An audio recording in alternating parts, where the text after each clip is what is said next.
This podcast is brought to you through support from our partner, the Calliopeia Foundation. The Calliopeia Foundation envisions a future grounded in compassion, respect, dignity, reverence for nature, and care for each other in the earth. To learn more, visit calliopeia.org. Hey For the Wild community, I am so happy to be resharing this incredible conversation with Vandana Shiva, recorded back in the old Unlearn and Rewild days. And the reason that we decided to re-release this episode now is because I have the incredible honor of actually being on a panel with one of my sheroes, Vandana, and Paul Stamets at Lightning in a Bottle this coming weekend. It honestly feels surreal to be on this panel this weekend because I still remember driving up to the top of the mountain in our old Land Cruiser with our little MiFi, trying to get a good signal to even record the Vandana episode. So it's just an incredible full circle to be able to be with her and Paul. And I also wanted to give a shout out to Lightning in a Bottle and Living Village Culture, who puts on the Compass at Lightning in a Bottle, which is just an incredible space for learning and education and connecting in this energized, intense festival setting. So if any of y'all are there, I hope to see you. I'll have a keynote on Friday called Wild Revolution, and then I'll have my panel with Paul and Vandana on Saturday. So come say hello, and otherwise, we are planning to get some recorded content from the weekend, and we'll hope to share it with you soon. All right, enjoy the magnificent Vandana Shiva.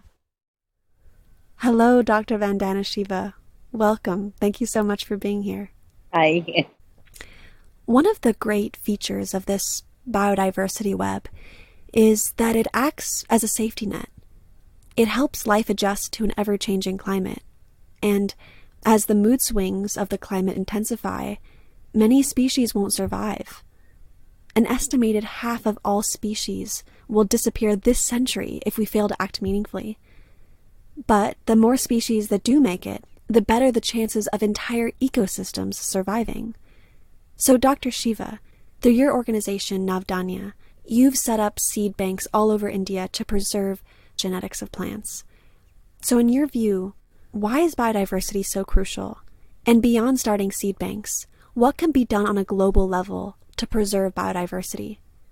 As you said, biodiversity is the potential of life to adapt. And we've set up community seed banks to really create a base of another agriculture that is biodiversity based. Because what is called agriculture today is not agriculture. It's not the culture of the soil. It's not a culture of the land. It's the culture of oil and fossil fuels, which is why I wrote Soil Not Oil. 40% of the emissions that are creating instability in the climate and pushing us to climate chaos of the kind that creates disasters that have already become real, taking lives, destroying ecosystems, destroying food and crops. 40% of that problem lies in an agriculture which destroyed biodiversity, replaced the functions of biodiversity, whether it was renewing fertility, or keeping a balance between insects and friendly pests, allowing pollinators to thrive. That destruction of biodiversity was always justified in the name of increasing food production. I have spent the last 30 years of my life, since the problem started in Punjab, to both understand what went wrong and to try and build alternatives.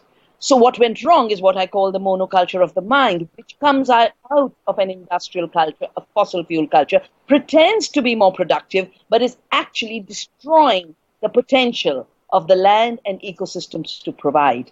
The more we save biodiversity, the more the land provides. Our work has shown that we can produce more food in our food for 2 planets and better food, not nutritionally empty, toxic food, while we leave the biodiversity for all species to thrive, not in tiny areas of wilderness, but we bring the wild into farming. I call open pollinated seeds the rewilding of seeds. I call biodiversity intensive agriculture, which has flourishing and teeming microorganisms in the soil. Our farm has 6 times more pollinators than the forest next door, And of course, GM crops allow no pollinators at all, our studies have shown. So it's not the case that to separate islands of wilderness while we destroy the planet, the foolish idea that we're providing more for humans. In fact, we are providing nothing for humans either while taking the planet away from other species. And I think it is time to overcome this artificial divide. I think it's time for movements to overcome the divide between climate change and biodiversity, erosion and extinction. The same problems that lead to climate change are pushing species to extinction. The same actions that will protect the species diversity will also address climate change. With all the modified genetics in the world, thousands of plant varieties in trial, legally or otherwise, Kauai actually comes to mind just thinking of the horror of so many GMOs being tested there. And there's also GM animals and GM trees, all cross-pollinating with natives. So I'm wondering, will everything become contaminated? Or are certain plant families immune because they're sexually incompatible with GM plants? What are the prospects for uncontaminated life on Earth? Well, the first is that very few crops are genetically modified, and they're in very few countries. Of course, the industry would like to pollute and contaminate everything, but they aren't intelligent, they aren't smart. They might call themselves smart, but a technology that could only introduce two traits, both toxic, Bt traits and herbicide resistance trait, both are putting toxic genes into plants in 4 crops. 2 traits, 4 crops, a handful of companies, largely one, is not a very stable way to do agriculture. So most other crops at this point are not genetically engineered. In any case, there's some. I love the millets. I love the small millet. The reason millets are called millets is because each seed gives 1 million seeds. They're tiny little grains. Industry has a very tough time manipulating these grains. And they anyway are ignorant about the diversity people eat. So the more diverse our agriculture, the more protected we are. The more resilient our agriculture through diversity, the more it'll protect our crops. If all you're growing is corn and you have a GM corn neighbor, your corn will be contaminated.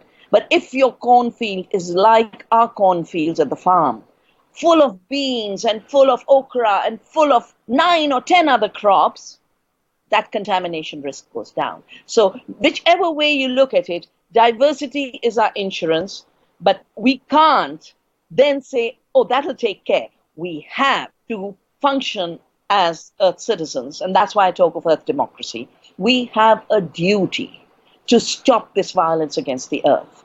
We have a duty to stop the creation of what I call a seed slavery and a food dictatorship, to push poisons everywhere, genetic contamination and pollution everywhere, just so one company can harvest super profits through collection of royalties, often illegal, as in the case of India, which has pushed the cotton farmers to suicide. And 84% of the suicides among cotton farmers are because of debt, because of GMO cotton. 95% of the cotton in India is now controlled through Monsanto licensing, and they harvest the royalties. So we are talking about an ecocidal and genocidal system. Ecocidal because it is destroying biodiversity. Genocidal because humans are part of that web of biodiversity.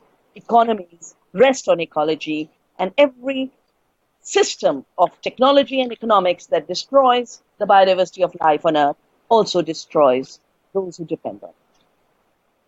So you began fighting for seed freedom when you realized that the forces of globalization control seed, and you've even compared this seed slavery to human slavery. Plants are denied their ecological purpose and turned into food machines, just like farm animals, and in such a way that squanders soil and water, fossil fuels, and habitat. So can you speak about how colonialism, the caste system, the social ladder, and all the systems of dominance spill over to our treatment of the natural world?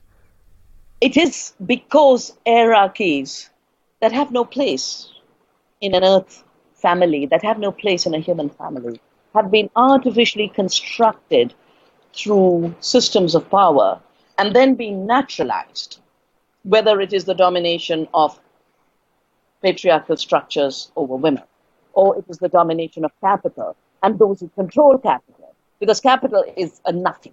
Capital is a construct. But there are people who control capital. There are people who create corporations. There are people who hide behind the corporate form and harvest those super profits. They have literally absorbed every hierarchy of the past, whether it be casteism. In my view, it's a casteism which says farmers don't breed, even though every seed used by the industry has come from farmers, often pirated. But in any case, all evolution begins from nature, is continued by farmers, and then there's a little tinkering, normally negative from the perspective of farmers and from the perspective of nature. Feudalism, which we got rid of, is coming back in the system. Slavery of the worst kind, which is making people slaves, but is making all life enslaved. And that's why I just pour all my breathing and, living time, probably even my sleeping time, because, consciousness doesn't sleep, to put an end to the slavery. You've alleged that Monsanto uses the guise of humanitarianism to circumvent import restrictions on GMOs. For example, in Orissa, India, following the 1999 cyclone, and in Haiti following the earthquake. So can you explain how the biotech industry employs this kind of disaster capitalism and how it is patenting thousands of climate-resilient food varieties to profit from climate destabilization?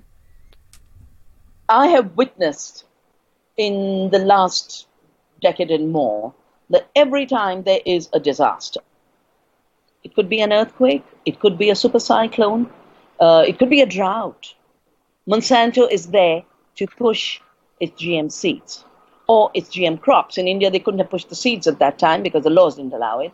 So they used the US government and ENCORE and other agencies to try and push the rice eaters of Orissa to eat corn and soya blend. And the farmers and those displaced complained to us and said, we can't eat this stuff. So I took samples, had it tested. It was GMO, totally illegal, wrote to the health ministry. It was banned from imports because it was illegal. And yet the narrative that's created by Monsanto and its lobbyists is, I prevented people from eating. No, what we did was distribute rice, not just rice to eat, but seeds of salt-tolerant rice, which we had conserved in our seed banks, so that farmers could grow rice in spite of the salt. And then the farmers of Orissa gave that rice. When the tsunami destroyed agriculture in Tamil Nadu, 2 truckloads of seed gifts. We've had an earthquake in Nepal. And we were asked by farmers of Nepal to send them seeds because 50% seed is destroyed. Monsanto, I'm sure their hand is in it, tried to pass rules to say only Monsanto and its subsidiary seeds can be distributed. It took us 10 days to work through this corruption, to get open pollinated seeds to the farmers who had lost everything and needed to rebuild their lives. In terms of then trying to patent the very seeds that can allow people to rebuild and rejuvenate their lives after disasters, there are 3 myths being spread. First, that only genetic engineering can put salt tolerance and flood tolerance and drought tolerance genes. Why is that a false statement? It's false because any complex trait like climate resilience is a multi-genetic trait. Genetic engineering only uses single gene transfers. It doesn't have the capacity to introduce these multi-genetic traits. These traits are introduced from pirated varieties.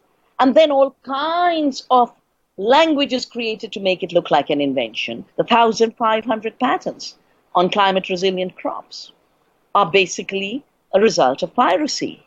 And all they do is read the genome of varieties already known to be salt tolerant and take a patent, just like in colonialism, the colonizers would take a map, draw lines across it and say, this is mine, this is yours. England, you take this. France, you take this. Belgium, you take this. Now they are drawing lines around life and chopping up life for their ownership. It's partly because my love for life is so deep. My awareness of the gifts of life have grown so much the more I have studied processes of ecology and the lies of the biotech industry at every step, especially in times of climate change. Monsanto has bought up the single largest climate data corporation. It has bought up the single largest soil data corporations. They are imagining a world where they will have total control on all knowledge, and they actually talk of big data meaning big brains. No, big data means empty brains because you have no idea what you're doing. All you have is lots of numbers.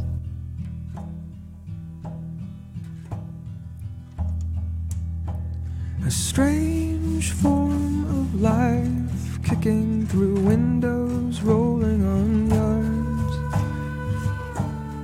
hitting in loved ones,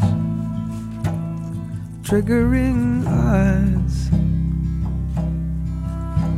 A strange one.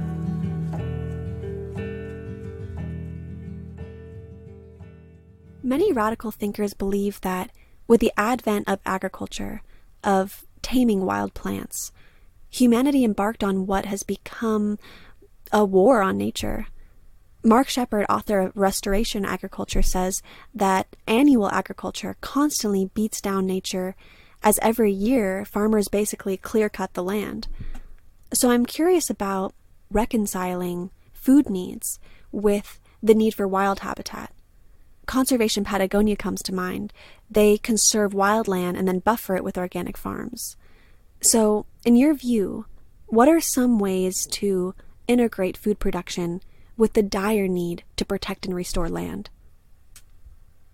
Well, I have to say a lot of friends in the West who work on nature conservation have a very wrong reading of agriculture. They assume that violence against nature in agriculture began when agriculture started, which is not at all true. It started when the tools of war, after the Second World War, were introduced to make agriculture industrial. Why do I say that? I say that because the farms of the Western Ghats, they had even more diversity sometimes than a shola forest next door.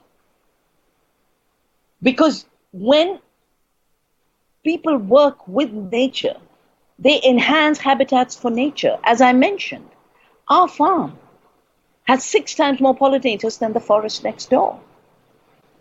That means we have created more habitat for wild species.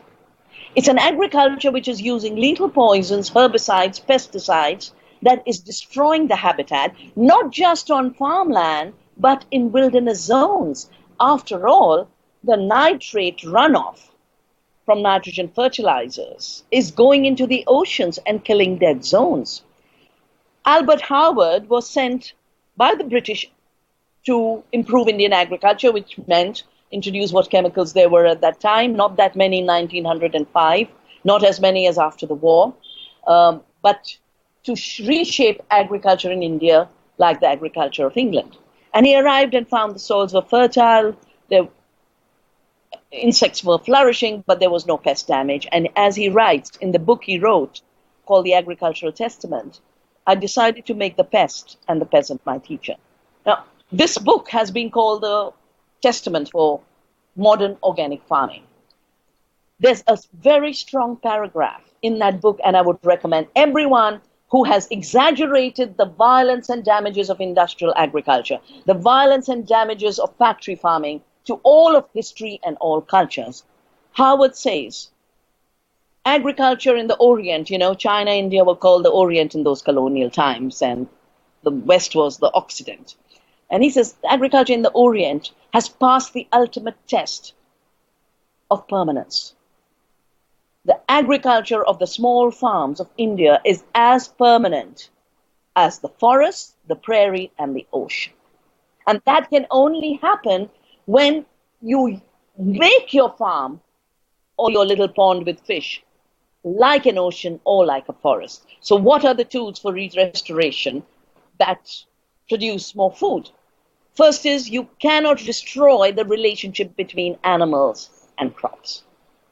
That's another thing Howard observed, that any agriculture system that has to last and not destroy ecological processes must have perennials, which means it must be agroforestry based. And Indian agriculture was always very intensely forestry based. My own father was a forester, and he used to tell me how there are more trees on the farms of India than in the reserved forests of India. Second, livestock and animals cannot be separate. It's when you separate crops and trees and livestock and put trees in a forest, livestock in factory farms, and the annual crops as a monoculture that the damages begin. After all, it is a visionary called Matsunobu Fukuoka, whose book, The One Straw Revolution, promoted natural farming. The word was natural farming everywhere. He worked with rice, but he made it as permanent as a forest. So I do feel people need to look much more closely at the diversity of systems, the fact that this diversity of systems has brought wilderness into agriculture, whether it is the wilderness of the soil with diverse organisms, or it is the wilderness of the pollinators, or it is the wilderness of every seed. Every time I work with seeds, whether it is to save them or to have them as a basis of an ecological agriculture, I see the wildness of that seed thriving. Because wildness is the ability to self-organize and evolve on your own terms. And when different species can do that, and we create that space for them, that is rewilding. Here in the western U.S., drought is on everyone's mind, especially as these catastrophic wildfires rage on. Where I live, the sky is dark with smoke. And so we think about chemical fertilizers and how they require huge amounts of water to dissolve and mobilize nutrients. And in the western U.S., over 90% of water is used by industrial agriculture.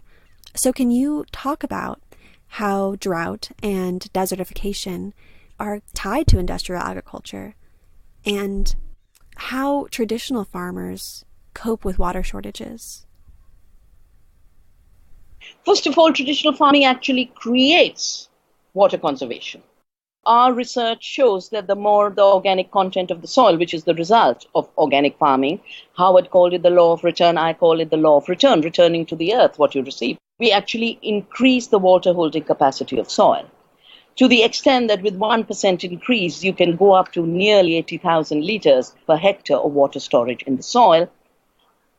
I have seen this happen empirically.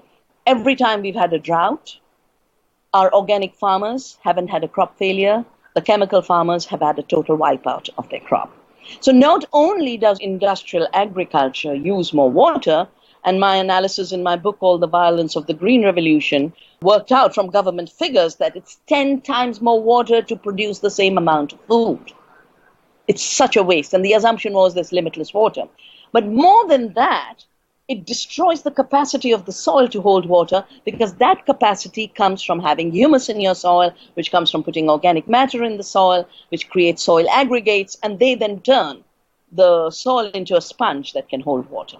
But this also is a solution to flooding, because when there is more water holding capacity, then you have less flooding. More importantly, not only are chemical fertilizers guzzling, but the breeding of crops has made crops more thirsty. So I'll give you an example of the cotton. The cottons that India evolved, and India is a land of cotton, and we got our freedom through spinning cotton in Gandhi's footsteps. Native varieties of cotton are drought resistant. They grow in rain-fed conditions in very dry areas. The GMO cotton is put into a hybrid which needs irrigation. So you have the damage caused by use of fertilizers. You have damage caused by thirsty cultivation, water-intensive crops, planting in very dry areas. We've just done a manifesto, and I would suggest you and your colleagues read it. It's called Terra Viva. Its English version is available. And in that, we have tracked how land use linked to the spread of new varieties adapted to chemical farming have created more land degradation, have created more desertification, have also contributed more to climate change through producing more greenhouse gases.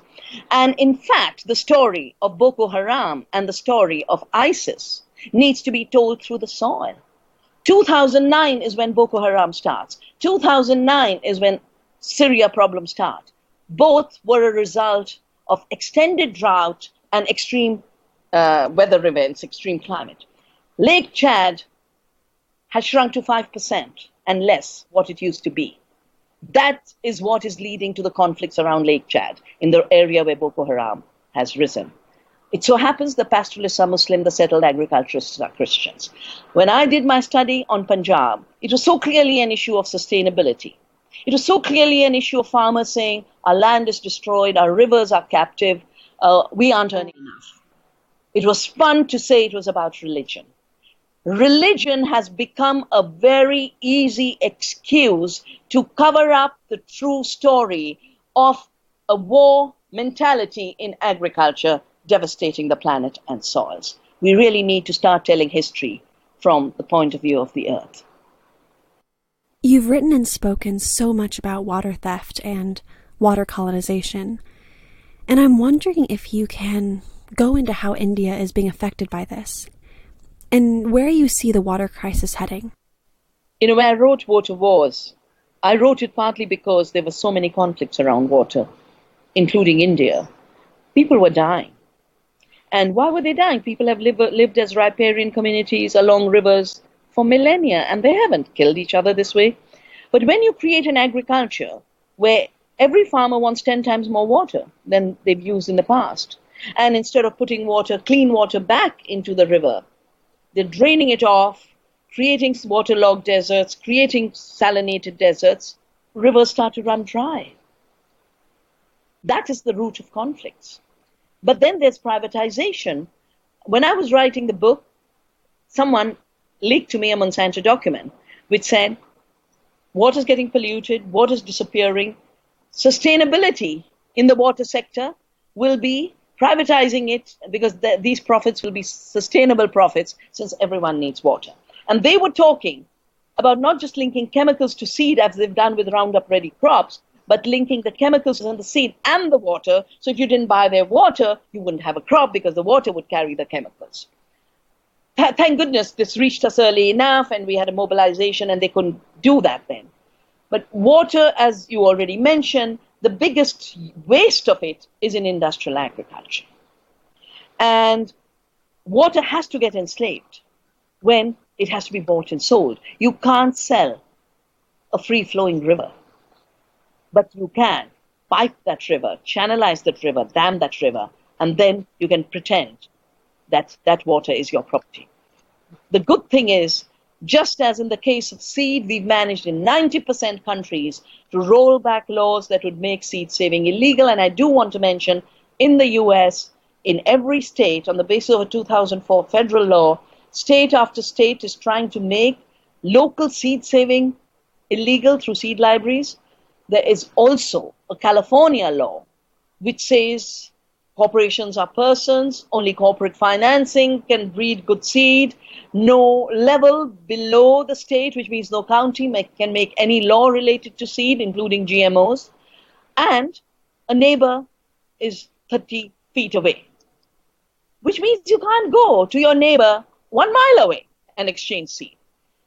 So this attempt has been made everywhere. 90% of the time, we were successful through the seed freedom movement to roll these initiatives back in the last 3 years.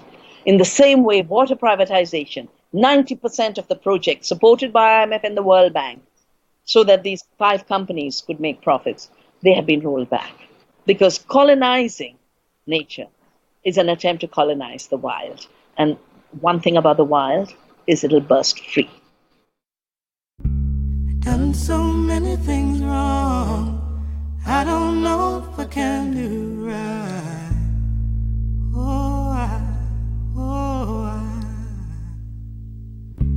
Done so many things wrong, I don't know if I can do right.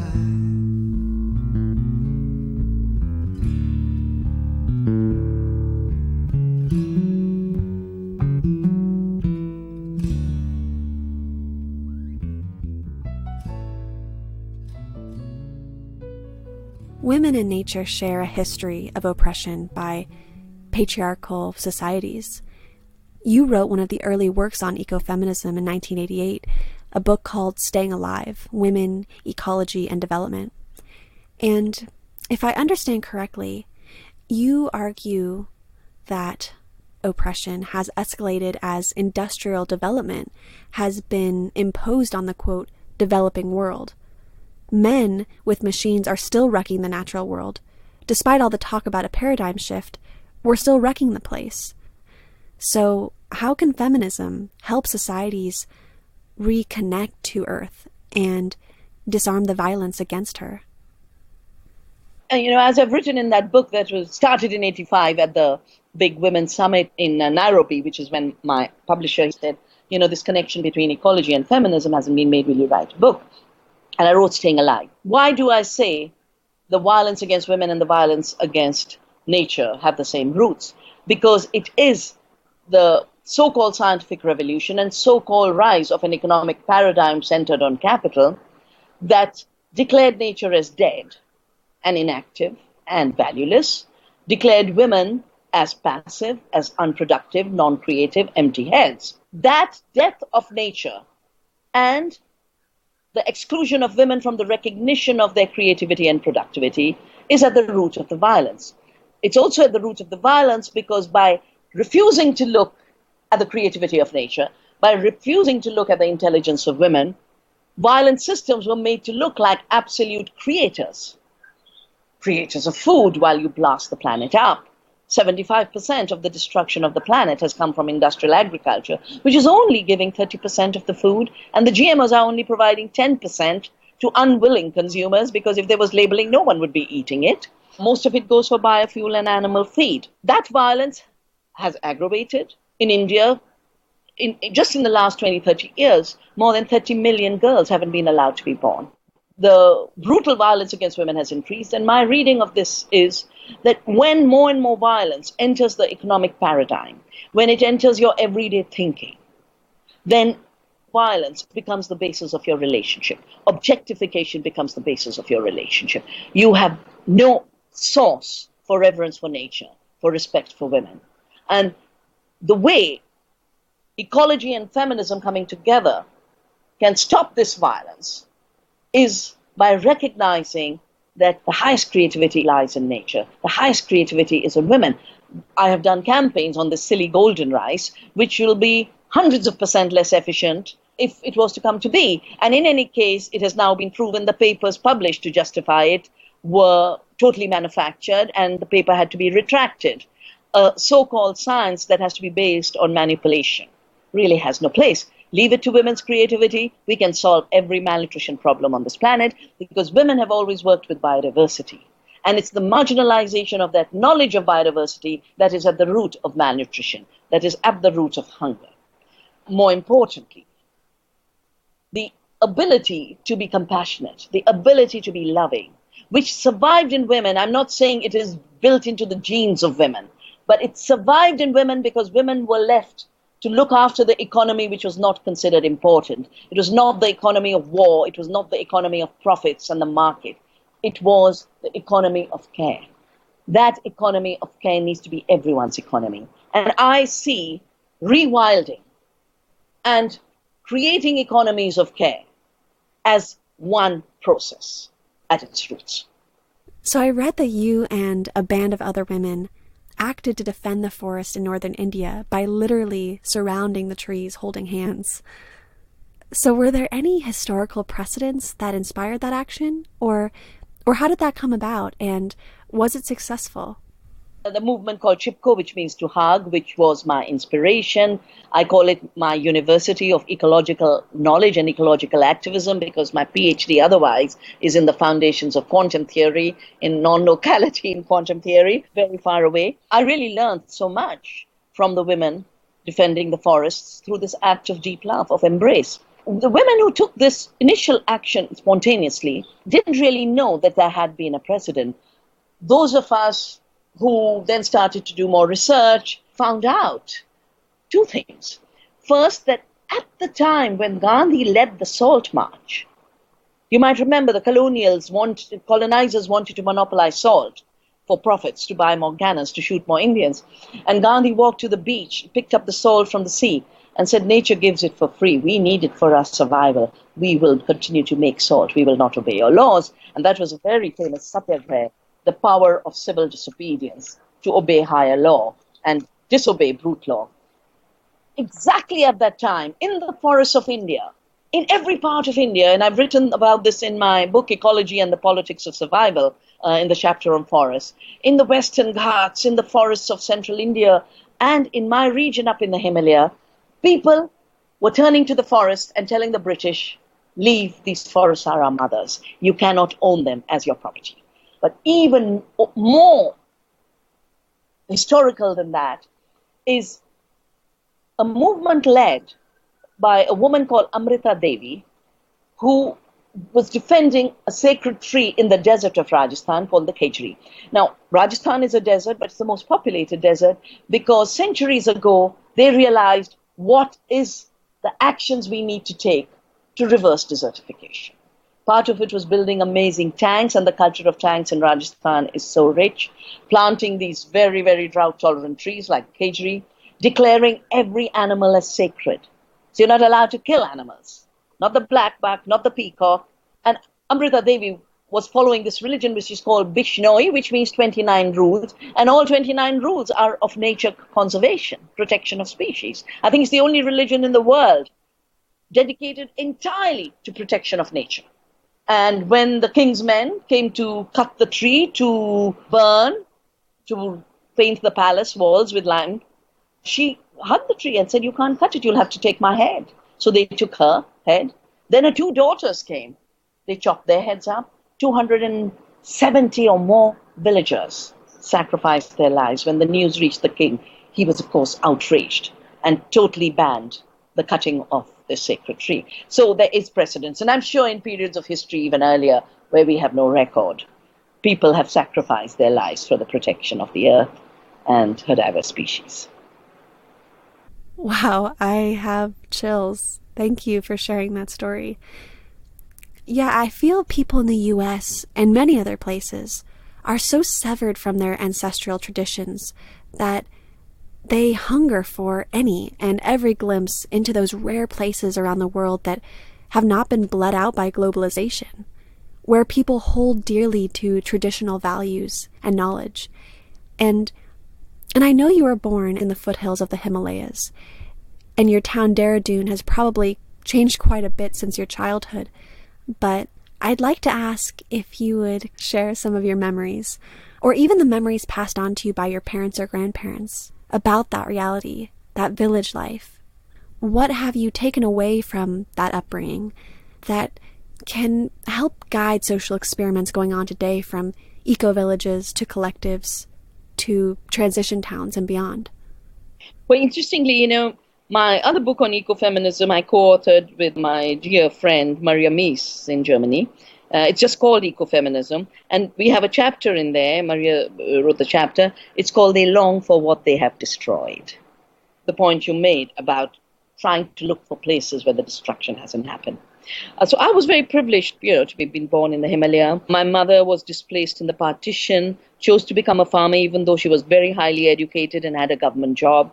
And she said, I've broken all glass ceilings for women and now I'm going to go back to the earth. This is what I'll do. So I grew up on a farm. I grew up traveling with my dad in the forest. And at that time, we'd step out of the town and we'd see tigers. We'd see elephants. Wildlife was right there. The town itself was small because the destructiveness of industrial agriculture, which is called the Green Revolution in the third world when it's introduced to our parts of the world, and it's not green and it's not revolutionary, it's just an extension of the war that should have ended in 1945. That has led to a lot of displacement of farmers and the rush to cities. Most of the city growth is through slums where people don't find a place, a dignified, meaningful place. Our town was so beautiful that the British used to write about how beautiful this valley is, how beautiful the town is. This rush to build bigger and bigger cities is contaminating every town where there are benefits, where there are facilities. I'm very fortunate that I managed to return to my valley when I was asked by the Ministry of Environment to look at mining, which was destroying the valley. And I came and did the study for the ministry. And the study went all the way to the Supreme Court as a basis of a case. And it was the first ever environmental decision in India, 1983, where the Supreme Court ruled and said, when commerce destroys life, commerce has to stop because life has to carry on. And the mining was stopped, and the polluting industry around that mining was stopped. So we got rid of pollution and managed to declare our valley a green valley. And then, of course, I built the Navdanya farm and the seed bank and the teaching center, the Earth University. And like I was saying, it is as wild a place as you can have, but it also gives you food. A lot of diversity of delicious food. So at one level, in my old age, and I can't say in my old age because I am a senior citizen, or even though I don't behave like one, I behave like a young teenager ready to run for the next challenge. In my old age, in a way, that little part of the valley is like the valley used to be.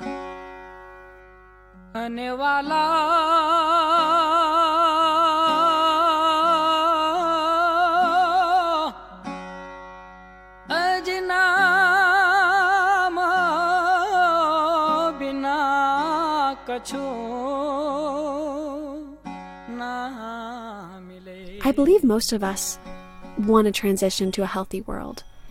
And probably most people don't want the earth to die. Maybe not even Monsanto. They're just drowning in denial and profits. But more and more people are recognizing that the economy must contract. Industry must size down. And, population must contract. And our living arrangements must reflect the dire needs of the planet. So those who see it coming or recognize it's here and happening faster than we or other species can adapt are calling this a collapse. Others call it a transition. So if you were to lay out a roadmap for navigating this era of change, what can we do?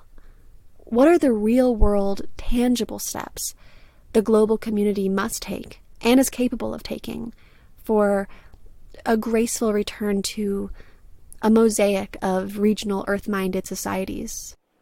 First issue in the transition is to know that ecosystems are collapsing, species have been driven to extinction, economies are collapsing everywhere, entire societies, like in Syria, if half your people are living in refugee camps somewhere else, that's a collapse. It's a social collapse.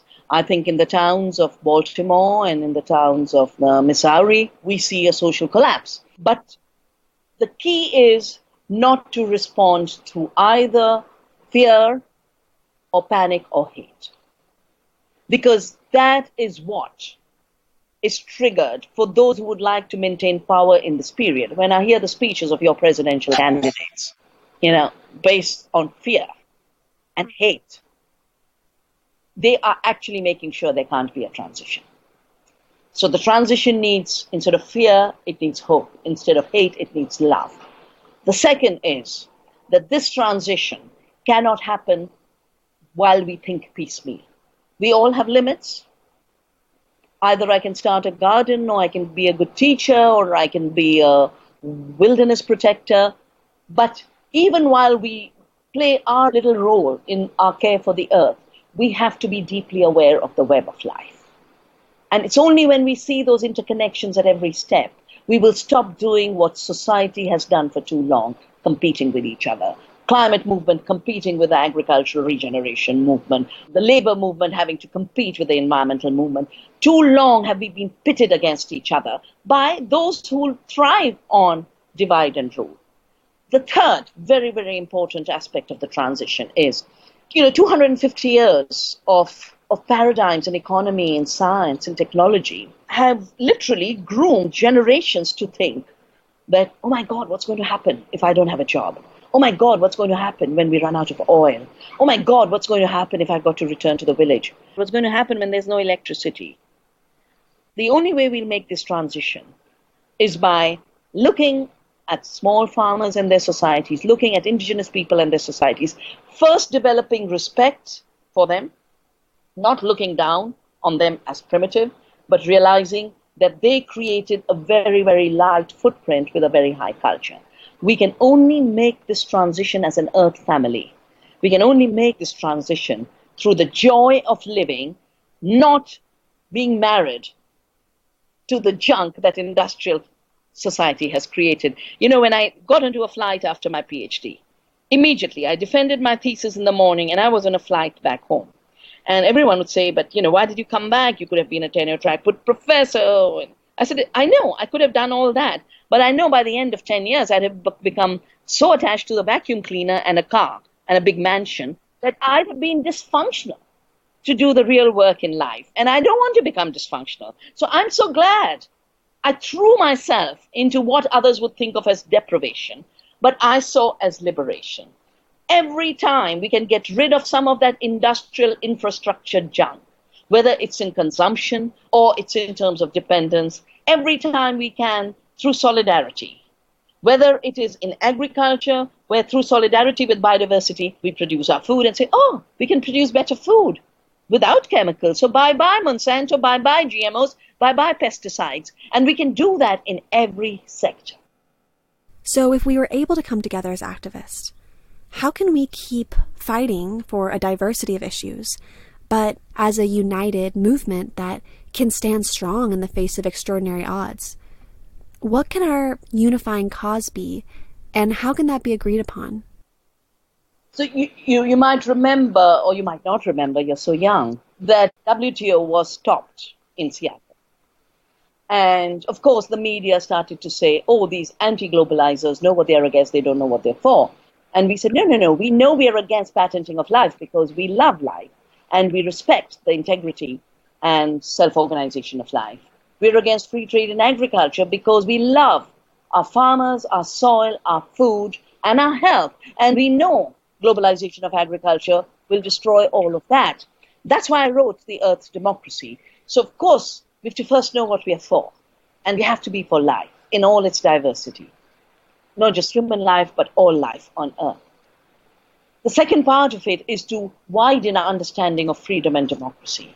We've too long been made to believe that democracy is going once in 4 years or 5 years and putting a ballot and getting someone into power who then is controlled by the corporations and has no relationship with the citizens and will impose GMOs even when people don't want it, will impose laws that say you can't have labeling even though people want labeling, which is the Dark Act, which imposes monopolies on seed even though farmers everywhere struggle to defend their right to save seeds and their duty to save seeds. What we're really against is a continuity of what was started in terms of the knowledge paradigm with Newton and Descartes and Bacon, the declaration of the earth as dead and merely material for exploitation.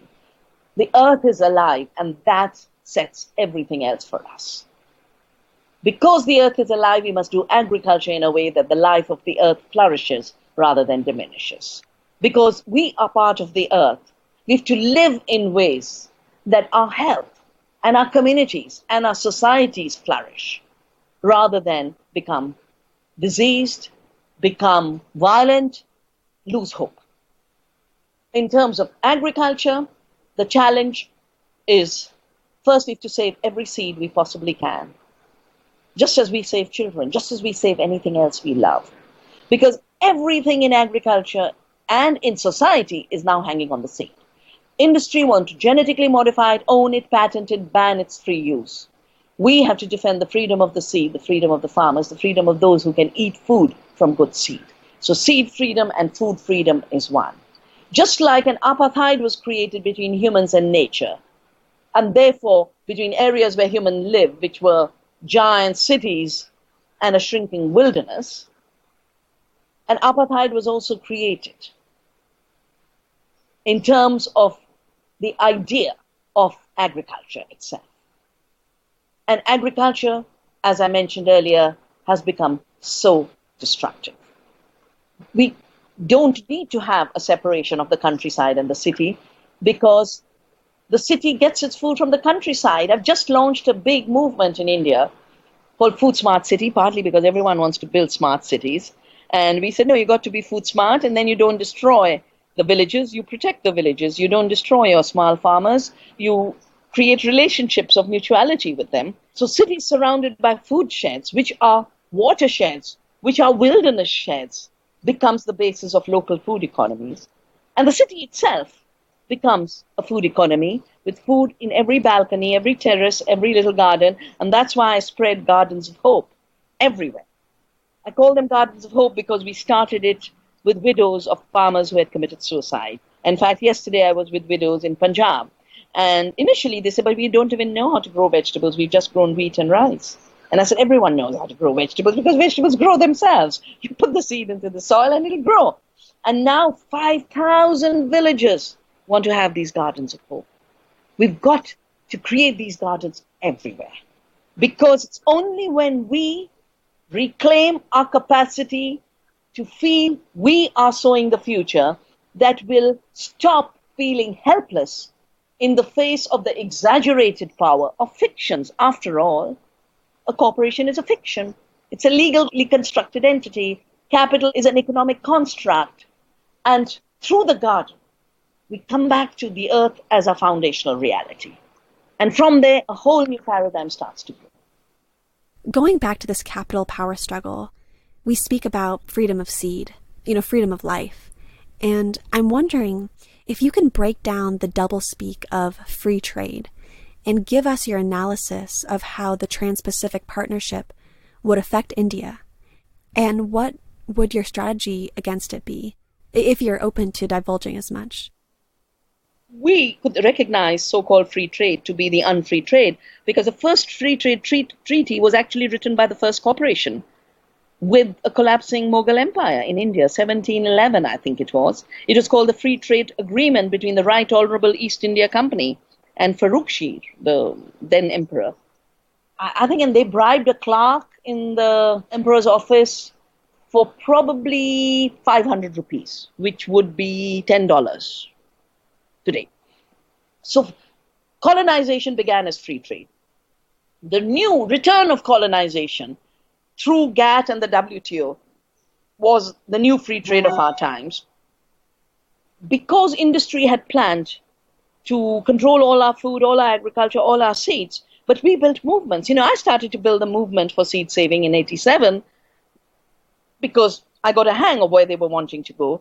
And it's only 8 years later that WTO treaties were imposed. So we had an 8-year lead time to build alternatives and to stop their agenda and to build alternatives on the true freedom of nature and the earth and people, living communities, against the fictitious freedom of giant corporations seeking profits at any cost.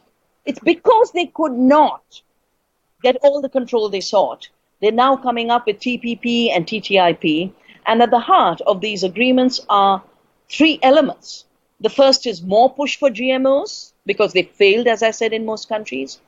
A bigger push for intellectual property rights, defined in ways that there would be no knowledge that would be in the public domain. And the third is corporations have anyway been functioning as if they were people with rights that belong to people. The Citizen United decision is an example. The challenge to Vermont's labeling law by corporations saying our freedom of speech is taken away if we are forced to label. They want to now bring it into formal international rights through what are called investor-state dispute settlements. If a government, through democratic responsibility, does what its people want it to do, the corporations can sue and take the government to these tribunals because there's no court that would work for this. And that's what they would like, a corporate rule where they are the judges, they are the courts, they write the constitution, they pretend to be people, and they rob real people of their humanity and their freedom, and they rob nature of its freedom also. So I would say if TPP and TTIP were to come into force, India, even though it's not a direct member of either of these treaties, would be hugely affected because we'd be a little island pushed through the globalized economy into this direction of corporate rule. Corporate rule, in my view, is the death of democracy, a further collapse of our ecosystems, and definitely the robbing of, I would say, about 98% of humanity of its right to life. 1% of the rich now own 99% of the wealth of this planet. And I pay tribute to the Occupy movement, which got this figure through intuition, which has been verified this since then by economist after economist. Now, an economy in which wealth is so concentrated, an economy is so divided, that the only workers there are slaves. I mean, if you read the literature today, whether it's the farms of Europe or the United States, or it's the big fishing vessels, they are working on the basis of slavery. So slavery is no more a metaphor. Slavery is the economic base of the way the economy is running when so much wealth is being extracted. And that's why in Terra Viva I've talked about the linear extractive economy that's concentrating everything in the hands of 1% versus a circular economy where we reclaim our capacity to live as one with the earth, and that can only happen through local economies and decentralization. And this contest between paradigms, this contest between different ways of thinking will grow more intense in the next few years. And what we have on our side is our alliance with the earth and our solidarity with each other. Thank you, Dr. Vandana Shiva. Thank you so much for joining us and for your great work in India and everywhere. The organic movement is a peace movement in the most radical sense. Yes. Please let us know how we can help organize here in the U.S. Well, I'll give you one last little thing where you can join. I'll be coming to the Heirloom Expo, and we are launching the seed satyagraha for the U.S. As you know, I mentioned the salt satyagraha where Gandhi told the British, you can't monopolize the salt, we'll make our own salt. We say the same to the monsantos of the world. It's our duty to protect biodiversity. And you cannot come in the way of this higher duty we have to the earth.